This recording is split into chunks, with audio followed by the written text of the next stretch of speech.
Students often have difficulty just getting their idea, getting a place to start.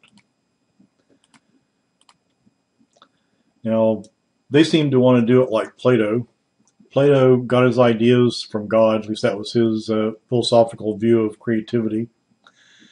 And oftentimes, coming up with a research hypothesis is an act of creativity, thinking of a situation in which you can test a certain idea. But Plato wasn't really doing experiments. He was just philosophizing. And probably one of the reasons that students have so much trouble getting started is they expect this, I'm sitting here and suddenly have illumination for an idea, when really they have to do what's hard to get started, but actually not hard to keep going at. They have to do the reading first. So the 3 R's of getting an idea are read, read, and read. And basically, the things to read would be the abstracts in Psyc.info. So the abstracts present a bunch of things that people have done. They present it very simply. They give, just a thumbnail sketch of what they did and why. And so no one, virtually no one, just comes up with something totally out of the blue. Now, a few people like Milgram and his Shocking People and stuff like that, they were pretty much original weird ideas, but that happens very rarely.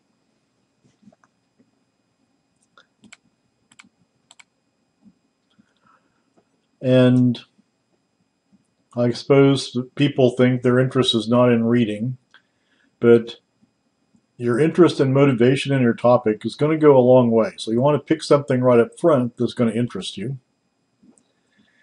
And I find that a lot of people, a lot of students announce how they want to do something, they want to help people, work with people, but they don't like research.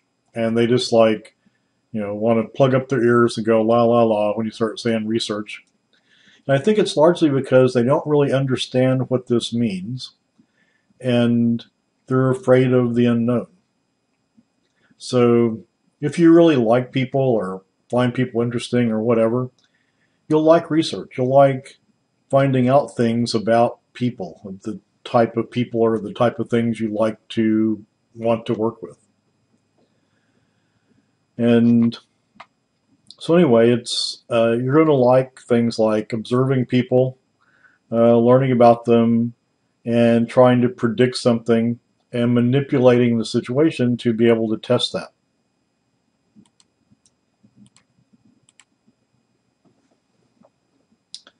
Now, to find something you're interested in, our book seems to emphasize a lot more than I would just going out and observing people.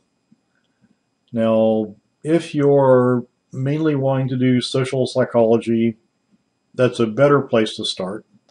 But there's a whole lot of other kinds of psychology that involve things that you're not going to be able to observe out in the parking lot of Walmart or out on campus or, hanging out watching people at the mall. So, you want to think of some general topic, something you'd be interested in, whether it's really the thing that you think you'll be doing for the rest of your life or for further graduate school or whatever or not, just something you find interesting. And the interest will provide motivation. So you'll find something interesting, and then this will give you the idea of something to go look up. And once you start looking things up, you'll find interesting things in Psyc.info. Another problem people have is they just want to go out and measure something. Measure behavior, but without justification, without theoretical justification. So it's not really research if you're not doing it with some theory in mind.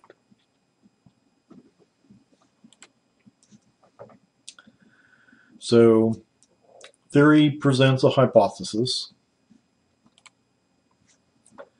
and You generally create a hypothesis by reading other people's experiments.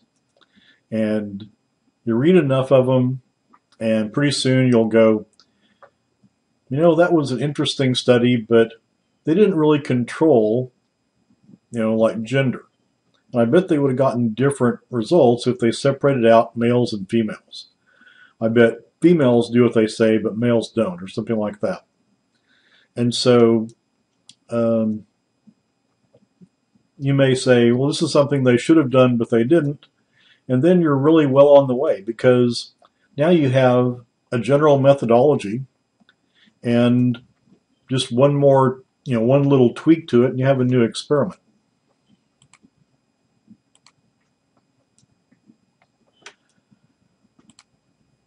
So very rarely does someone come up with an idea out of thin air, and probably more than 99% of research is not that way.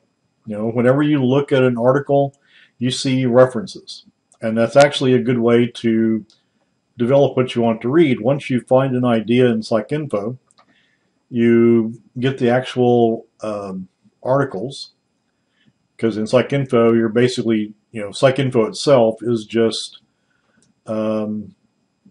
abstracts. And so when you get the actual article, it'll have references, and at least 2 or 3 of those references will be ones that did something very much like what they're doing now. So you'll see kind of this progression, and you'll see yourself as the next step in that progression.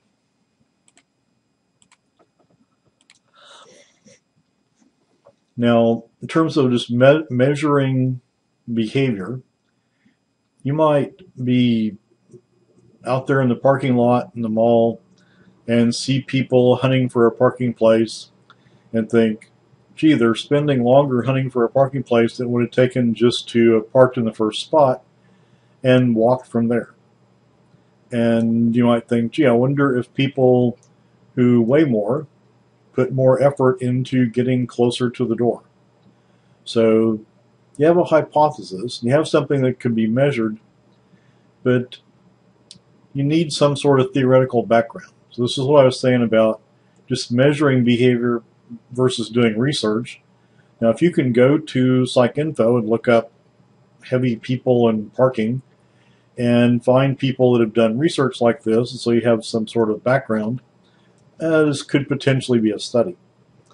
I suspect this will not be one you'd find, that you'd easily find stuff on. Because if you just did this, just go out and measure people, my hypothesis is heavy people don't want to walk as much. It's not a very theoretical or enlightening, psychological hypothesis. But you might be able to have something that, that related. And if you didn't have anything that related, you wouldn't really have an introduction. Introduction starts off with literature background. And you need some theory for your hypothesis, the theory should generate your hypothesis, even though you're kind of thinking hypothesis first when you really first start. So you need an introduction, you need literature to lead up to what's happening.